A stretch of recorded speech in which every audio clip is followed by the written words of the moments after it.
been a high school teacher, you will understand what I am about to say. High school students are wild creatures. They detect unpreparedness in a way a shark smells blood. They can sniff it out a mile away, and when they do, they go in for the kill. They will gather in packs. They will mark you as prey, and they will circle you looking for a moment of weakness. When they find it, they will strike quickly, mercilessly, and relentlessly. You will bleed out hall passes and discipline slips until you are dry, and at the end of the day, the janitor will sweep your depleted body off the floor with the pencil dust and little paper circles from that 3-hole punch. As a teacher, my greatest ally is my lesson plan book. I had left mine at home, and now I was cast adrift in a hostile sea. I imagined the rest of my day bluffing my way through each lecture. The next 7 hours would be miserable. The small, stuffy room was filled to capacity. Some kids were even sitting on the floor. This has to be a violation of some kind of code, I thought angrily. There's no way I can manage a class this size. I had stepped out from behind the desk, steeling my will to take on the challenge ahead, when the room fell suddenly and completely silent. What is going on?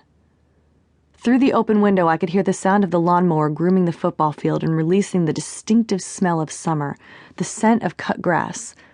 A breeze began to blow through the room, providing welcome relief from the muggy morning heat. The tension of the moment hung in the air for what seemed like an hour. The mower, the green smell of fresh grass, and the gentle breezes held my senses hostage until I realized I was feeling the breezes somewhere I should not be feeling them. My upper thighs. The students' escalating snickers jerked me back into reality just as I looked down in horror to find I had forgotten more than my lesson plans that day. I had forgotten my pants! And then I woke up. It had all been a dream, a particular kind of recurring nightmare I had had for several weeks. These dreams all revolved around similar themes: being overwhelmed, being out of control, or missing an important deadline like college exams, or, as I had just experienced, being unprepared for the first day of school. Why wouldn't they just go away? I looked around the room to get my bearings. My husband was sleeping peacefully next to me, his chest rhythmically rising and falling with each breath. The moonlight peeking through the shades revealed I was safe. There were no students in the room waiting to mock me into oblivion for forgetting my pants. All was well.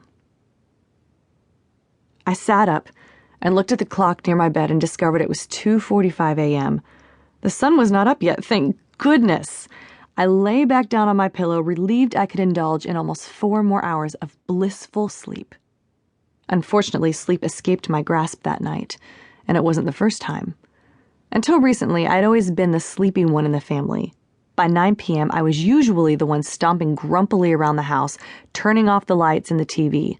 I was the one gathering up the cell phones for the night and shooing everyone into their room so I could fall into bed. Now, all of a sudden, everyone was begging me to turn out the lights. I was unable to settle down in the evenings regardless of how tired I felt. I hid under the covers and played word games on my iPhone long after the lights went out.